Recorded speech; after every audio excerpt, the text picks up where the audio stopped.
روزنامه کردستان به هژمارە خۆی 640 بەشی عەرەبی و هەژمارە 181 بەشی کوردی بمژار و بابەتێن خوای نو دەرکەتیە گەشتیە بەردەستی خوێنەران کۆپیەکە ئەلکترۆنیش ڕۆژنامەیەژی گەیشتیە بەردەستی ڕێباز نیوز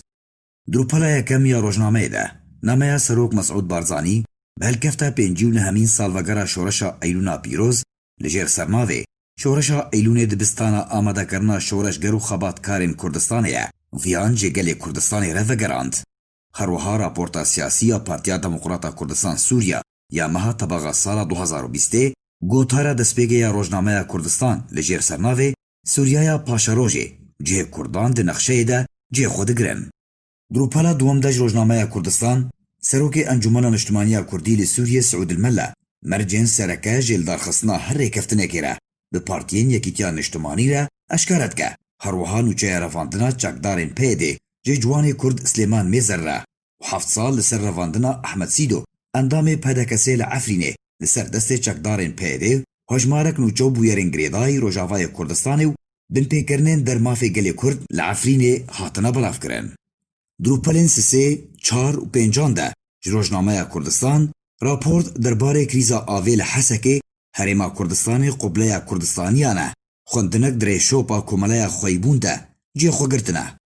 Drûpela şeşan de ku ji karobarên Kurdistanî re hatiye dabeşkirin. Babeteke girêdayî şoreşa Eylûnê ya sala 1961 biryar û viyana Kurdistaniyan herwiha daxuyaniya pedekê ku tê de ji PKK re dibêje. Şanoya ku hûn pêşkêş dikin êdî temaşevanê wê nemane kes guhdarî lê nake hatine belavkirin. Rewş û pêşhateyên dawiyê li Rojavayê Kurdistanê Sûriyê bigiştî rewşa Herêma Kurdistanê rewşa kampên penaber û derbideran li Herêma Kurdistanê û Ewropayê raport lêdwan çand û huner şirova û nerîn helbest gotarên siyasî û civakî babetên girêdayî civak û tenduristiyê drûpelên din yên rojnameyê de cê xwe digirin.